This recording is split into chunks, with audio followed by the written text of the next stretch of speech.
Hi and welcome to my channel.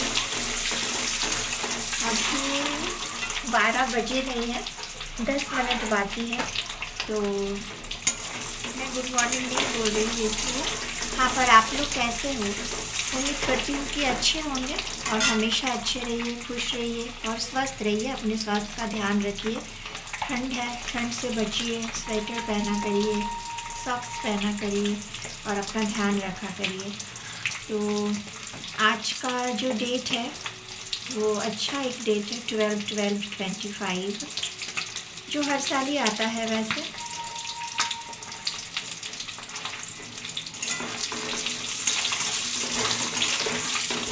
तो मैं ना सुबह ब्लॉग बना रही थी, उस समय मैं कुछ काम ही कर रही थी, लेकिन बात ऐसा हुआ कि मेरे घर में प्रतिमा मासी काम करती थी, पहले हाउसमेट थी हमारी। तो बीच में उनकी तबीयत ख़राब हो जाने की वजह से कुछ साल मेरे घर का काम वो छोड़ दी थी। बहुत कम काम किया करती थी क्योंकि हमारा घर का रास्ता उन्हीं का तरफ आना पड़ता था। तो जो भी हो, लेकिन फिर भी वो हमारे घर हमेशा आया जाया करती है। जब भी उनको टाइम मिले आती है, शाम को बैठती है, चाय पीती है, माँ के साथ टीवी देखती है, ऐसे ही टाइम स्पेंड करती है। तो बहुत दिनों से ना प्रतिमा मासी आई नहीं थी, बिजी होगी शायद, और ठंड का भी टाइम है, 2-4 घर का काम करती है तो उनको टाइम नहीं होता होगा। आज सुबह मुझे ना प्रतिमा मासी की याद आई अचानक से। मुझे लगा बहुत दिन हो गया प्रतिमा मासी मिली नहीं है। और जब मैं ट्यूशन पढ़ाने जाती हूँ उसी रास्ते से वो काम करने जाती है, तो कभी कभी मिल जाती है, तो रास्ते में हमारी बात हो जाती है। अभी कुछ दिनों से वो भी नहीं हुई थी, मैं उनको देख नहीं पा रही थी। तो आज बहुत मन में आया था कि प्रतिमा मासी को बहुत दिन हो गया आए हुए। तो मैं माँ से बोली भी कि बहुत दिन से नहीं आई है, पता नहीं कहाँ चली गई। तो माँ बोली कहीं नहीं गई होगी, यहीं पर है, काम से टाइम नहीं, फुर्सत नहीं मिलता होगा। तो जब मैं आज सुबह ब्लॉग बनाने बैठी ना, उसी समय प्रतिमा मासी आ गई, पिंकी पिंकी करके। तो मैं एकदम वो हो गई शॉक, क्योंकि पहले भी 2 बार ऐसा हुआ है। जब भी मैं प्रतिमा मासी को याद करती हूँ या माँ से बोलती हूँ, ये कोई झूठ बात नहीं है, जब याद आती है तो माँ से ही बोलती हूँ कि प्रतिमा मासी बहुत दिन से आई नहीं है, और उस दिन ही प्रतिमा मासी ज़रूर आ जाती है। तो जब आज भी आई तो मैं बोली मासी को कि मासी আমি তোমার কথা আজকে সকালে মনে করছিলাম, মার কাছে বলেছিলাম। तो वो मुझे बोली कि मेरा मन भी तेरे लिए खींचता है, जब भी तू मुझे याद करती है तो हम भी तुझे याद करते हैं और फिर हम आ जाते हैं। तो फिर मेरा ब्लॉग वहीं पे रह गया, तो मैं बना नहीं पाई। और सबसे बड़ी बात कि मुझे बहुत अच्छा लगता है कि जब मैं प्रतिमा मासी को याद करती हूँ तो वो आ जाती है। ऐसा लगता है कि भगवान सच में है, हमारे आसपास है, हमारे अंदर है, हमारे मन की हर बात जानते हैं, हम क्या सोचते हैं किसी के बारे में या जो भी समझते हैं वो सब जानते हैं। कोई देखे या ना देखे, भगवान का नज़र हर दिन हर इंसान पे है। और ये बात बिल्कुल सच है कि आप कुछ भी करके किसी से छुपा लीजिए, पर भगवान से कुछ भी नहीं छुपता और ना ही कभी छुपा है। और भगवान हर कर्म का, हर बात का हिसाब रखते हैं, समय आने से ज़रूर हिसाब हो जाता है। तो जब ऐसा होता है कि कुछ भी आप सोचो और वो बात हो जाए, तो भगवान के प्रति आपका विश्वास, सभी का विश्वास और भी ज़्यादा गहरा हो जाता है। मुझे भगवान पे बहुत ज़्यादा भरोसा है, बहुत विश्वास करती हूँ। मैं इतना पूजा पाठ करने का टाइम नहीं होता है क्योंकि मैं घर में ही बिज़ी हो जाती हूँ सुबह से, और ऐसा नहीं है कि चाहूँ तो कर पाऊँ। बीच में जब कोरोना था ना, कोरोना के टाइम पे मेरा ट्यूशन भी बंद था, तो उस समय मैं डेली सुबह उठ के नहा के जल चढ़ाया करती थी। फिर जब मेरी ट्यूशन स्टार्ट हो गई 1-1.5 साल बाद, तो मैं वो बंद कर दी। लेकिन हाँ, माँ पूजा करती है, इसका मतलब ये नहीं है कि मैं भगवान को नहीं मानती, नहीं पूछती, उनके आगे हाथ नहीं जोड़ती या फिर उन पर विश्वास नहीं करती। ये भगवान को पता है कि वैसे ही मेरा ज़िंदगी, हम ये किसी बात का वो नहीं कर सकते, घमंड कि मेरे पास ये है, वो है, ऐसा है, वैसा है, क्योंकि मैं पहले से ही बहुत दुखी हूँ। पर इस बात का वो मुझे नहीं होता क्योंकि भगवान जो करते हैं अच्छे के लिए करते हैं, और मैं भगवान के चलाए रास्ते पर ही अब तक चलती आ रही हूँ, आगे भी चलती रहूँगी। तो भगवान आज एक बार फिर से उन पर और ज़्यादा विश्वास गहरा हो गया कि भगवान सब कुछ सुनते हैं। अगर आपकी सोच अच्छी हो, आपकी नीयत साफ़ हो, आपका मन साफ़ हो और फिर आप कोई बात सोचते हो तो वो काम ज़रूर हो जाता है। अब ऐसा नहीं है कि मैं चाहूँ कि मुझे 1 करोड़ रुपया मिले, ऐसा सोच नहीं रखना चाहिए। तो वो कहाँ से मिल सकता है? ऐसा नहीं हो सकता ना।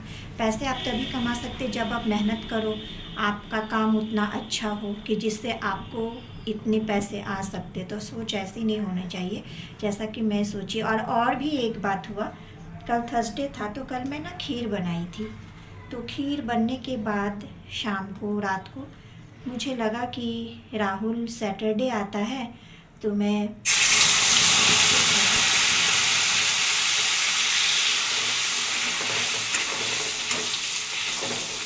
आवाज़ बहुत आ रही है मसाले की। मेरा खाना ना चावल बन गया था और पत्ता गोभी की सब्ज़ी भी बन गई थी। और आज फ्राइडे है तो मैं आज एग बना रही हूँ, अंडा आलू की थोड़ा तरी वाली सब्ज़ी।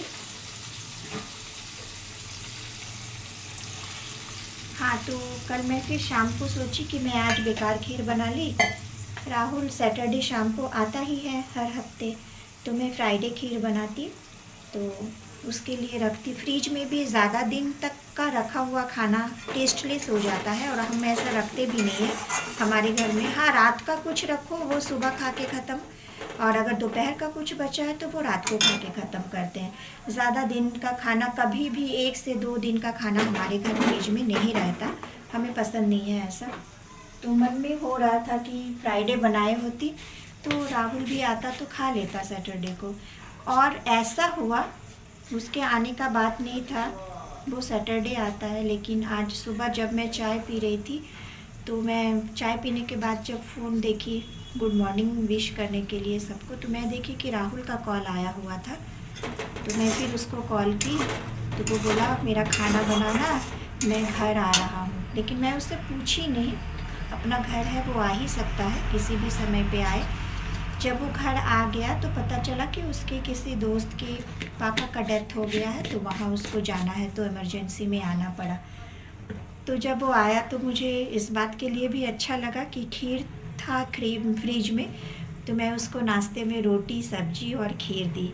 तो ये भी एक बात है कि जो मन में हुआ था कि खीर बनाती फ्राइडे तो राहुल खा पाता, जबकि फ्राइडे उसका आने का बात नहीं था और वो फ्राइडे आ गया और खीर खा लिया। तो इनिशियली 2 मेरी बात मन की जो सोची हुई वो पूरी हुई, भगवान वो बात सच कर दिए। मेरी दोनों इच्छा पूरी हो गई, प्रतिमा मासी भी आ गई, मैं उनसे मिल ली और राहुल भी खीर खा लिया।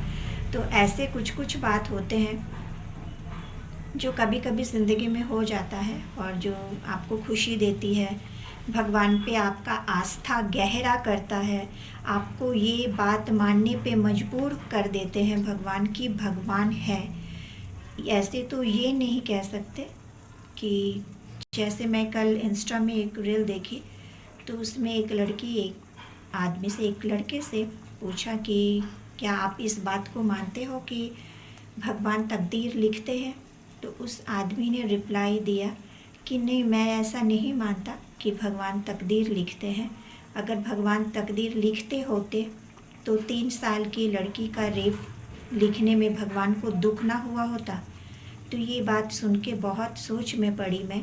अब मैं ये तो नहीं जानती, हाँ ये बहुत ख़राब, बहुत ही दुख की बात है कि हमारे देश में ऐसे छोटे बच्चों के साथ कई केसेस होते हैं, क्राइम होते हैं जो होना नहीं चाहिए।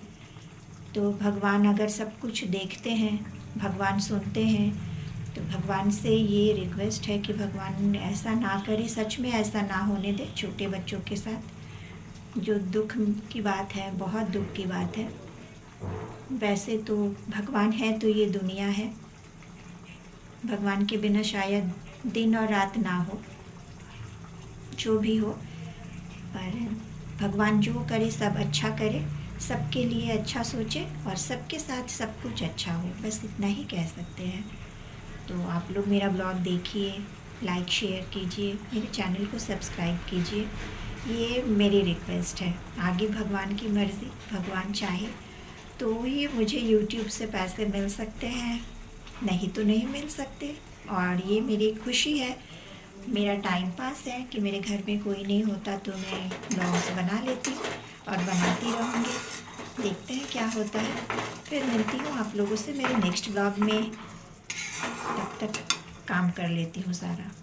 खाना बन ही गया है, सब्जी बन जाए तो फिर हो जाएगा। फिर झाड़ू पोछा, थोड़े से कपड़े हैं धोना है। आज माँ की नाइट ड्यूटी है, माँ दोपहर में आएगी फिर शाम को जाएगी। शायद ब्लॉग ज़्यादा लंबी हो गई, पर देखिएगा ज़रूर प्लीज़।